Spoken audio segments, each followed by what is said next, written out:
নমস্কার বন্ধুরা, রলি রন্ধনশালা সবাইকে স্বাগত। আজকে তোমাদের সাথে শেয়ার করব ঢেঁড়সের একটা রেসিপি। আর ঢেঁড়স এইভাবে রান্না করলে গরম গরম ভাত রুটি সব কিছুর সাথেই খেতে পারবে। রেসিপিটা কেউ কিন্তু স্কিপ করে দেখো না, শেষ পর্যন্ত আমি রান্নাতে কি কি মশলা ব্যবহার করেছি সেটা কিন্তু মিস হয়ে যাবে। আর তোমরা যখন রান্নাটা করবে তাহলে কিন্তু আমার মতো রান্নাটা হবে না, আর রান্নার স্বাদটাও কিন্তু খেতে অতটা ভালো লাগবে না। আমি এই রান্নার জন্য 250 গ্রাম কচি ঢেঁড়স নিয়েছি। ঢেঁড়সগুলো কাটার আগে আমি 3-4 বার পরিষ্কার জলে ভালোভাবে ধুয়ে নিয়েছি। এবার আমি ঢেঁড়সগুলোকে কেটে নেব। যেগুলো ছোট ঢেঁড়স সেগুলোকে আমি গোটা রাখবো, আর যেগুলো একটু বড় সেগুলোকে আমি মাঝখান থেকে কেটে 2 টুকরো করে নেব। আর সবগুলো ঢেঁড়স ঠিক একইভাবে আমি কেটে রেডি করে নেব।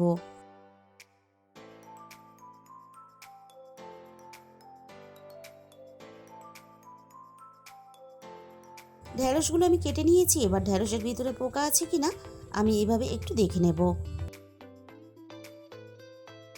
তাহলে চলো রান্নাটা আমি কিভাবে করেছি এবার সেটা দেখে নেওয়া যাক। প্রথমে আমি কড়াইয়ের মধ্যে প্রয়োজন মতো সর্ষের তেল দিয়ে দিলাম।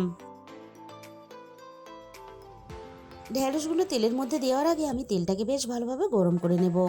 তেলটা খুব ভালোভাবে গরম করে নিয়েছি। এবার আমি কেটে রাখা ঢেঁড়সগুলোকে দিয়ে দিলাম।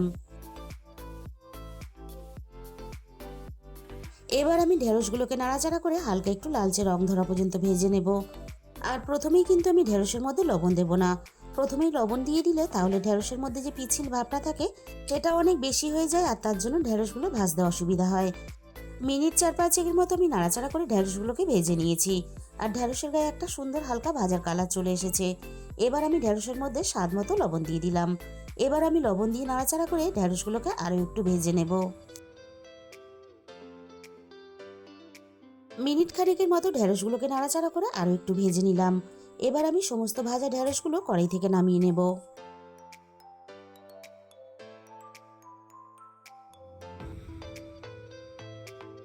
কড়াইয়ের মধ্যে বাকি যেটুকু তেল আছে এই তেলেই আমি রান্নাটা করে নেব। এবার আমি তেলের মধ্যে দিয়ে দিলাম একটা বড় সাইজের পেঁয়াজ কুচি। আর পেঁয়াজগুলো বেশ আমি ঝিরি করে পাতলা করে কেটে নিয়েছি। এবার আমি পেঁয়াজগুলো নাড়াচাড়া করে বেশ নরম করে আর লালচে রং ধরা পর্যন্ত ভেজে নেব।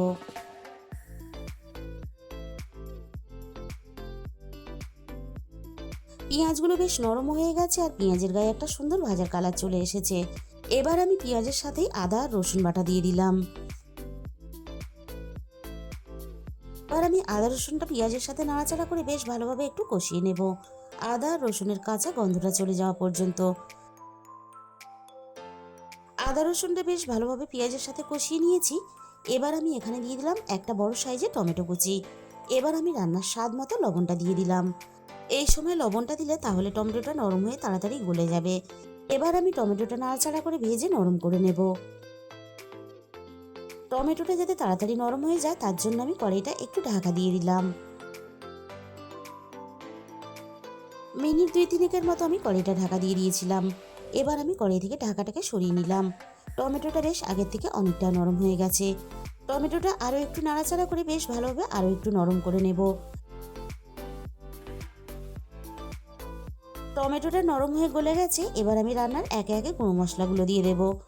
প্রথমে আমি দিয়ে দিলাম 1/2 চামচ হলুদের গুঁড়ো, আর ঝালের জন্য দিয়ে দিলাম 1/2 চামচ লঙ্কার গুঁড়ো।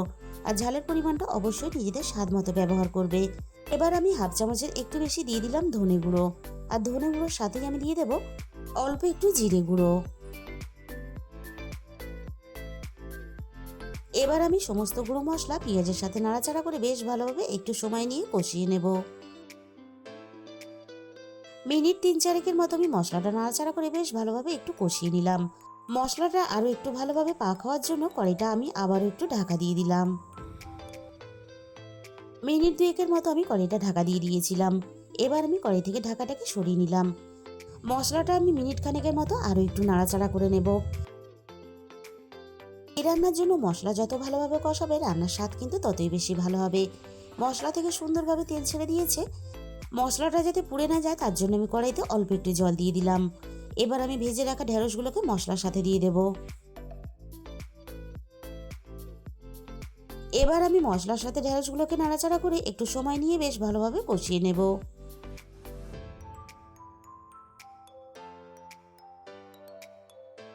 মিনিট 5-6 মতো আমি ঢেঁড়স আর মশলা একসাথে নাড়াচাড়া করে বেশ ভালোভাবে কষিয়ে নিলাম। এর থেকে বেশি আমি আর কষাবো না। এবার আমি রান্নার মধ্যে দিয়ে দেব প্রয়োজন মতো জল। ঢেঁড়স যেহেতু বেশ ভালোভাবে ভাজা আছে আর ঢেঁড়স খুব বেশি সিদ্ধ হতে সময় লাগে না, তাই জলের পরিমাণটা আমি কম দিলাম। এবার আমি সব কিছু একসাথে নাড়াচাড়া করে বেশ ভালোভাবে মিশিয়ে দেব।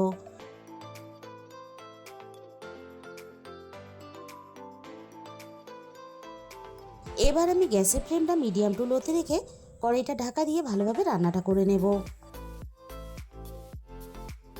মিনিট 10 মতো আমি রান্নাটা করে নিয়েছি। এবার আমি কড়াই থেকে ঢাকাটাকে সরিয়ে নিলাম। আবারও আমি রান্নাটা একটু নাড়াচাড়া করে নেব। সবশেষে আমি এখানে দিয়ে দিলাম 1 চামচ চাট মশলা। আর এই চাট মশলাটা দেওয়ার জন্য রান্নার স্বাদ কিন্তু অনেক গুণ বেড়ে গেল। তাহলে বন্ধুরা, আজকের এই রেসিপিটা শেষ পর্যন্ত দেখার পরে তোমাদের যদি ভালো লেগে থাকে ভিডিওতে একটা লাইক করে দিও আর নিজেদের বন্ধুদের মধ্যে শেয়ার করে দিও। আর যে সমস্ত নতুন বন্ধুরা এখনো পর্যন্ত আমার চ্যানেলটা সাবস্ক্রাইব করোনি, আমার চ্যানেলটা সাবস্ক্রাইব করে আমার পাশে থাকার অনুরোধ রইল। আর তোমাদের মূল্যবান সময় দিয়ে আমার এই রেসিপিটা শেষ পর্যন্ত এতক্ষণ সময় ধরে দেখার জন্য তোমাদের সবাইকে অসংখ্য ধন্যবাদ। আজকে তাহলে এই পর্যন্ত।